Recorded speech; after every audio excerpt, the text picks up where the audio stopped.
इन दिनों ज़रा चिड़चिड़ेपन का भी शिकार हो गए हैं। वहशत में हो जो इंसान तो हर चीज़ उसे उल्टी नज़र आती है। लैला उसे नज़र आता है और मजनू उसे नज़र आती है। दरअसल लगता है उसी दौर से ये गुजर रहे हैं। दिल की सख्ती का पता देता है कि किसी का घर जलता है और किसी का चेहरा उदास नहीं होता है। और वो शख्स जो बिहार का मुखिया है, मदरसा जला, मस्जिद के मीनारे तोड़े, मस्जिद के मीनारे पर भगवा झंडा बांधा गया, एक तरफा तौर पर कार्रवाई और रात भर हुई। 70 किलोमीटर की दूरी पर पटने से ये खबर नहीं ले सके। वहाँ से सारा तांडव जो किया, मैं तो कहता हूँ कि बीजेपी की सुनियोजित साजिश थी ये, और उनके ही जो जेली तंजीमें हैं उन्हीं के संगठन ने काम किया है। जो भाजपा है वो तो मुसलमानों के खून से खेलना उनकी आदत हो गई। जो बी टीम कहता कौन है? माननीय मुख्यमंत्री का जुमला सबको हैरत में डाले हुए। 20 साल 25 साल से जिनका रिश्ता बीजेपी से हो, एनआरसी में साथ दिया आपने बीजेपी का, ये क्या, ये हमको कहेंगे? आपने कहा था कि मिट्टी में मिल जाऊंगा, बीजेपी में नहीं जाऊंगा। तो आप तो अपनी कथनी पर खुद ही कायम नहीं रहते हैं। और आप तो बीजेपी के एक सिक्के के दो पहलू हो। आप दूसरे को कह रहे हो कि बीजेपी का। ये दिग्भ्रमित करने वाला, लोगों को धोखा देने वाला बयान है। लोग सभी जानते हैं कि बिहार में बीजेपी को दूध पिलाकर किसने मोटा किया है। सब लोग इनका तमाशा देखो। हमारा वोट हर कोई लेना चाहता है। बेवा की बेटी का हुस्न आंख मारने के लिए, इश्क लड़ाने के लिए सब तैयार है, निकाह में रखने के लिए कोई तैयार नहीं है। हम दलितों के, शोषितों के, पीड़ितों के, वंचितों के, अक़लियतों की, सबकी हम वकालत कर रहे हैं। नॉन मुस्लिम्स के पर्व त्योहारों में जितना खर्च करती है, क्या मुसलमानों के त्यौहार में खर्च करती है? क्या? कब्रिस्तान की आप हिफाजत कीजिए, घेराबंदी करने कोई नहीं कह रहा आपको। और कब्रिस्तान की घेराबंदी में खेल हो रहा है सिर्फ। कब्रिस्तान इधर घिरती है, उधर टूट जाती है। अगर वो संवेदनशील है तो उसकी दीवारें मेंटेन होनी चाहिए। मैं दावे के साथ कह सकता हूँ, मोर देन 60% कब्रिस्तान जिसको एक घेराबंदी किए थे, उसकी घेराबंदी ख़त्म हो गई। कब्रिस्तान में लोग अग्नि दे रहे हैं, कब्रिस्तान को लोग कब्जा कर रहे हैं। ये सरकार की जिम्मेदारी है। जहाँ तक हमारे बुजुर्गों के कब्रों पे, मज़ारों पे चादर चढ़ाने का है, ये बुजुर्ग इनके नापाक चादरों के मोहताज नहीं हैं। और जो कर रहे हैं कारोबार, तो उनका कुछ लोगों का मुफाद जुड़ा हुआ हो। आप अफ्तार में जाते हैं, टोपी पहनते हैं, बहुत अच्छी बात है। तो आपको अगर उनकी तहजीब अच्छी लगती है तो उनके भिखमंगे बच्चों की नौकरी भी अच्छी लगनी चाहिए। बिहार का 2 जिला दहला हुआ है। एक तरफ रोहतास तो दूसरी तरफ नालंदा। लगातार चर्चाओं के बीच, नेताओं के बीच आरोप प्रत्यारोप का दौर भी शुरू होता है। लगातार एक दूसरे को लोग निशाना साधते हैं। उस बीच माननीय मुख्यमंत्री नीतीश कुमार ओवैसी साहब की पार्टी को बीजेपी की बी टीम बताती है। साथ ही साथ अमनौर विधायक और एआईएमएम के प्रदेश अध्यक्ष अख्तरुल ईमान हैं हमारे साथ, उनको भी बोला गया। क्या कुछ लगता है नीतीश कुमार लगातार आप लोगों पर जो आरोप लगाते हैं, आपको कैसा लगता है? नहीं, देखिए, माननीय मुख्यमंत्री जी का बयान तो इस तरह का नहीं होता था। इन दिनों ज़रा चिड़चिड़ेपन का भी शिकार हो गए हैं। और उर्दू में एक शेर कहा जाता है कि वो वहशत में हो जो इंसान तो हर चीज़ उसे उल्टी नज़र आती है। लैला उसे नज़र आता है और मजनू उसे नज़र आती है। दरअसल लगता है उसी दौर से ये गुजर रहे हैं कि ये हकीकत का इनको पता नहीं। और बोलते बोलते क्या से बोल गए। एक तो ये है कि लबो लहजा और अंदाज ऐसा था कि जैसे घर न जला हो। ये दिल की सख्ती का पता देता है कि किसी का घर जलता है और किसी का चेहरा उदास नहीं होता है। और वो शख्स जो बिहार का मुखिया है, जो बिहार का ज़िम्मेदार है, जो गुड गवर्नेंस का दावा करता है, जो करप्शन और कम्युनलिज्म पर ज़ीरो टॉलरेंस की बात करता है, कानून के राज की बात करता है, और उनका होम डिस्ट्रिक्ट में वो जलता है। एक तरफा तो कि 31 तारीख को माइनॉरिटी के लोगों का घर जला, मदरसा जला, मस्जिद के मीनारे तोड़े, मस्जिद के मीनारे पर भगवा झंडा बांधा गया, एक तरफा तौर पर कार्रवाई और रात भर हुई। 70 किलोमीटर की दूरी पर पटने से ये खबर नहीं ले सके। और वो 2016 में भी वहाँ पर होली के मौके से भी तनाव हुआ। तो वो सेंसिटिव जगह पर थी, संवेदनशील इलाका है, और वहाँ आपने पुलिस को तैनात नहीं किया। और ये सारा तमाशा, सारा तांडव जो किया, मैं तो कहता हूँ कि बीजेपी की सुनियोजित साजिश थी ये, और उनके ही जो जेली तंजीमें हैं उन्हीं के संगठन ने काम किया है। तो उसके संगठन ने काम किया। आप बिहार के मुखिया हैं और आपकी पुलिस भी नहीं, पुलिस के सामने में सब कुछ हुआ है। वो तारीख़ी मदरसा और हमारी हज़ारों मुक़द्दस किताबें जला दी गई, और एक तरफा तौर पर मुसलमानों पर जुल्म हुआ, और आप चुप्पी बांधे हुए रहे। चलिए, उस दिन की घटना में चलिए आपसे गफलत हो गई, आपके इंटेलिजेंस का फेलियर था, लेकिन 1 तारीख को पुनरावृत्ति क्यों हुई इसकी? दोनों इस वक्त जो भाजपा है वो तो मुसलमानों के खून से खेलना उनकी आदत हो गई है। बाबरी मस्जिद को तोड़कर 2 से 88 पर पहुँचे थे। गुजरात में दंगा करके देश में फैले थे। उनको लगा है कि राम का नाम लो, दंगा कराओ और गद्दी पाओ। लेकिन आप तो भारतीय जनता पार्टी को रोकेगा कौन? आप भी तो बी टीम हो गए ना सर। अब आप किसी के कहने से, मैं जो बी टीम कहता कौन है? माननीय मुख्यमंत्री का जुमला सबको हैरत में डाले हुए है। 20 साल 25 साल से जिनका रिश्ता बीजेपी से हो, जो मुख्यमंत्री थे नरेंद्र मोदी जी, तो जाकर इसने न्योता दिया था कि आप सक्षम हो, भारत के प्रधानमंत्री बनने के क्षमता आपके दरमियान में। आप ही ने जाके कहा था, नीतीश कुमार जी ने। जब गोधरा में ट्रेन जला तो आप ही थे वजीर रेल, और फौरी तौर पर आपने रेलवे की इंक्वायरी नहीं की और पूरा गुजरात जल गया अफवाहों में। माइनॉरिटी का ही खून बहा वहाँ पर।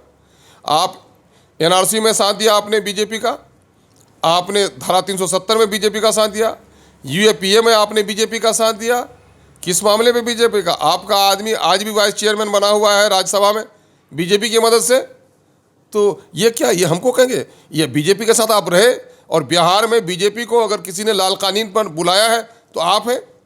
आपने आरएसएस को घर घर तक पहुंचाया है। और बीजेपी में इन दंगाइयों को अगर मजबूत, बिहार में दंगाइयों को अगर मजबूत किया है। अगर 2005 में बीजेपी के साथ आप सरकार नहीं बनाते, बीजेपी वाले खड़े हो पाते? महावीर जैन की धरती है, गौतम बुद्ध की धरती है, ये समाजवाद के नेता कर्पूरी की धरती है, ये उसको आपने कलंकित कर दिया है। आपने कहा था कि मिट्टी में मिल जाऊंगा, बीजेपी में नहीं जाऊंगा। तो आप तो अपनी कथनी पर खुद ही कायम नहीं रहते हैं। आप भी खेल रहे हैं इस बात से, गठबंधन के लोग, कि ताकि बीजेपी का इस पर हमला हो, वो अपना कंसल्टेशन कर लेगा अपने वोटों का, तो हम भी कर लें, ताकि बीजेपी के लोग खौफ के मारे हमको वोट डालें। इसी खौफ में मुब्तला करने के लिए काम उन्होंने किया है। बागबानी रहे खुश, राजी रहे सयाद भी, करते रहे कत्ल और सुनते रहे फरियाद भी, यही काम इन्होंने किया है। और जब इन पर सवाल उठाया जाता है, ये बौखला कर यहाँ से वहाँ बोलते हैं। अवैसी साहब का जो कैरेक्टर रहा है, अवैसी साहब के ख़ानदान का जो कैरेक्टर रहा है, उनके सेकुलरिज्म पर कोई उंगली नहीं उठा सकता। आज भी सिर्फ 2 हमारे माननीय सांसद हैं। और बीजेपी के काले करतूत के बारे में 56 इंच के सीना वाले ने, जो चाइना के पास हमारी ज़मीन चली गई है, उनकी जो गलत पॉलिसियां हैं, हाफिज जुनैद की गर्दन काटी जाए या पहलू खान का, कोई चीखता है, चिल्लाता है, सरकार की आंखों में आंख डालकर बात करता है, उसका नाम बैरिस्टर असदुद्दीन अवैसी है। हम क्या, हमारी आने वाली नस्लें भी बीजेपी का साथ नहीं दे सकती। और आप तो बीजेपी के एक सिक्के के 2 पहलू हो। आप दूसरे को कह रहे हो कि बीजेपी का, ये दिग्भ्रमित करने वाला, लोगों को धोखा देने वाला बयान है। लोग सभी जानते हैं कि बिहार में बीजेपी को दूध पिलाकर किसने मोटा किया है। सब लोग इनका तमाशा देख रहे हैं। नीतीश जी ने कहा इंसाफ के साथ तरक्की की बात। क्या इंसाफ किया? कितनी नौकरियां दी इन्होंने? माइनॉरिटी का हिस्सा क्या है?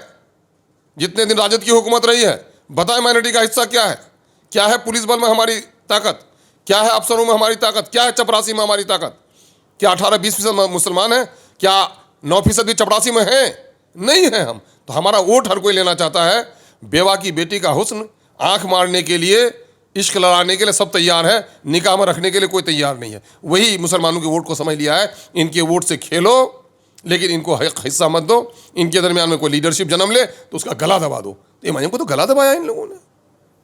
नीतीश कुमार की बात करें, और अब जैसा बोल रहे हैं उस बात पर, नीतीश कुमार को जाना जाता है कि मुसलमान के लिए काफ़ी कुछ करते हैं। कब्रिस्तान की बात हो तो नीतीश कुमार का नाम आता है, दरगाह की बात हो तो नीतीश कुमार की बात आती है, घेराबंदी की बात हो तो नीतीश कुमार की बात आती है। एक तरफ नीतीश कुमार तो काफ़ी चर्चे में है मुस्लिम को लेकर। यादव हमेशा इस बात की चर्चे में रहते हैं कि वो मुस्लिम के साथ लालू प्रसाद यादव के वक्त से हैं। तो AIMM कैसे अपने मुसलमानों को खींच कर बाहर निकालेगी? कैसे वैसे मुसलमानों को खींच कर अपने पास बुलाएगी जो नीतीश कुमार के साथ अभी हैं? आपको गलतफहमी है। सिर्फ मुसलमानों को नहीं बुलाना चाह रहे हैं हम, दलितों के, शोषितों के, पीड़ितों के, वंचितों के, अक़लियतों की, सबकी हम वकालत कर रहे हैं।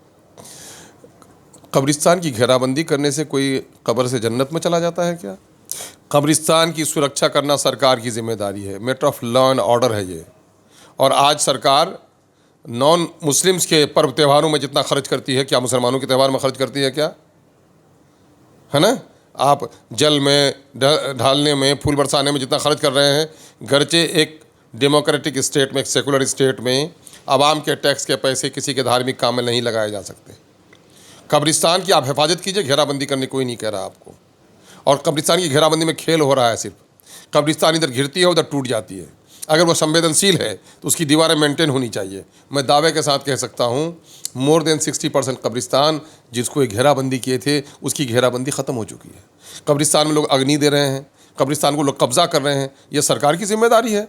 वो लॉ एंड ऑर्डर को मेंटेन करने के लिए कब्रिस्तान की घेराबंदी कर रहे हैं। जहाँ तक हमारे बुज़ुर्गों के कब्रों पे, मज़ारों पे चादर चढ़ाने का है, ये बुज़ुर्ग इनके नापाक चादरों के मोहताज नहीं हैं।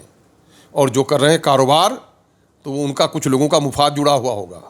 आप टोपी पहनते हैं, हम आपको सम्मान करते हैं, लेकिन टोपी पहनते हैं कि टोपी पहनाते हैं, ये हिसाब करने की ज़रूरत है ना। जो समाजी रवादारी है हम उसका इनकार नहीं कर सकते। आप अफ्तार में जाते हैं, टोपी पहनते हैं, बहुत अच्छी बात है। तो आपको अगर उनकी तहज़ीब अच्छी लगती है तो उनके भिखमंगे बच्चों की नौकरी भी अच्छी लगनी चाहिए। वो आपका ड्राइवर भी बने, आपका चपड़ासी भी बने, आपके सदन में भी आपकी फाइल भी लेके घूमे, सेक्रेटरीट में किरानी भी बने, वहाँ आप देने के लिए जगह तैयार नहीं है। इसको क्या कहेंगे, इसको क्या कहेंगे? आज सारी रिपोर्ट ये कह रही है कि माइनॉरिटी के लोगों की नौकरी में सबसे कम हिस्सेदारी है। इनका सामाजिक, इनकी आर्थिक, इनकी शैक्षणिक स्थिति अत्यंत दयनीय हो गई है। आपने माइनॉरिटी का बजट नहीं बढ़ाया, कुछ बढ़ा दिया था। जब 25,000 करोड़ था तो उस वक्त थोड़ा था, आज तो 2,63,000 करोड़ हो गया, 67,000 करोड़ हो गया है। आप उस हिसाब से कहाँ बढ़ा रहे हैं? माइनॉरिटी के इलाके में आप काम नहीं करा पा रहे हैं। सीमांचल के इलाके में माइनॉरिटी की बड़ी आबादी है, कुछ नहीं कराया वहाँ आप तक आपने। भागलपुर के बुनकर हैं, बुनकरों का मसला अभी तक रह गया है।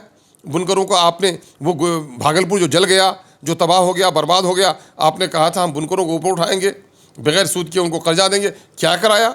माइनॉरिटी के लिए अभी आपने लोन दे रहे थे, उसको भी आप बंद करा करके आप कह रहे हैं कि उद्यमी योजना में हम जोड़ने का काम कर रहे हैं। तो हर तरफ तो माइनॉरिटी के लिए रास्ते बंद किए जा रहे हैं। उर्दू के टीचरों की बहाली नहीं कर पा रहे हैं आप, है ना। मकतब में जो लोग बहाल हुए थे उनको आप तनख्वाह नहीं दे रहे हैं, उर्दू को मिटा रहे हैं चूँकि माइनॉरिटी का उनसे ताल्लुक़ है। तो आप जितने भी मामला माइनॉरिटी से जुड़े हुए हैं, माइनॉरिटी कमीशन में चेयरमैन आपने नहीं दिया। आज तो मैंने माइनॉरिटी कमीशन के चेयरमैन के पास आकर रोता कम से कम बिहार शरीफ का आदमी कि देखिए मैं माइनॉरिटी का आदमी, मुझको आपने वो मौका ही नहीं रखा है। तो ये कौन सा काम कर रहे हैं आप, कौन सा काम कर रहे हैं? मंत्रालय में भी क्या वाजिब हिस्सेदारी दिया आपने? 2015 में भी जब गठबंधन की हुकूमत आई थी 41% वोट हासिल किए थे इन लोगों ने। 41% वोट में 17% वोट थे माइनॉरिटी के, 17% को 4 वजीर मिले थे और रेस्ट 25% को 25 वजीर और 34 वजारतें मिली थी। तो माइनॉरिटी के साथ इंसाफ करने वाले हैं ये लोग क्या?